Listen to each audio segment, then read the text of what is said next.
Hugo is directed by Martin Scorsese, who has given Hollywood some of its more memorable films like Raging Bull, Taxi Driver, The Aviator, The Departed, etc.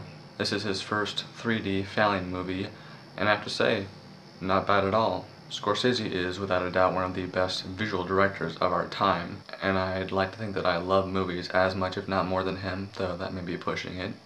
And I hope to make movies just as good, if not better than him, though once again that may be a push. This film stars Asa Butterfield, Chloe Grace Moretz, Ben Kingsley, and Sacha Baron Cohen. Hugo is set in the 1930s in Paris, where an orphan who lives in the walls of a train station is wrapped up in a mystery involving his late father and an automaton.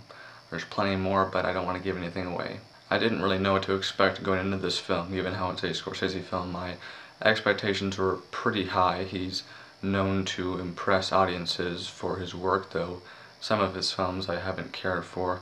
I've seen pretty much all his films, minus maybe 3. This film was good, and I did like it, but I didn't love it like other people did. It's got a good story. I wasn't entirely impressed with the cast. I thought that all the actors did a good job, but I felt like they might have miscast Sacha Baron Cohen, or maybe I just didn't like his character very much. One of the main problems I had was that, and most people have said this, is that the pacing is slow, and I found that throughout the entire movie it's kind of got this steady, slow pace.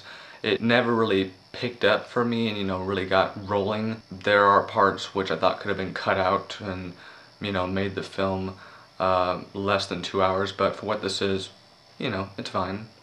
Just could have been shortened. The opening 5 minutes is quite breathtaking. There's a lot of CGI involved in creating the Paris outside of the train station. Scorsese is known for his masterful use of tracking shots, and this film is no exception. He uses the camera very wisely. And he's one of those directors where if he does something, he does it for a reason. That's why I was really looking forward to seeing how he did the 3D, because in general, I don't care for 3D. I've only seen maybe 3 films that I thought were, really worth seeing in 3D.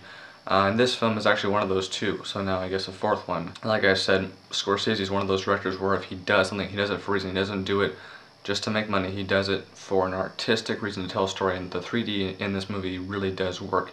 It's obviously better in some areas than others, but just for the overall movie, it's really good 3D, so props to him. Hugo will unfortunately not make my list of top 10 best films of the year. However, it is a good movie that I think a lot of people will enjoy if you are a Scorsese fan, or if you just love movies and love what they are able to do, bring you into a magical world and just kind of take you away from the harsh realities of life. I give Hugo 3.5 out of 5 stars. I saw this in ETX 3D, which is also, I guess, theoretically XD 3D, but nonetheless. But if you want to see this, then for sure see it in 3D. I think it's worth the extra money.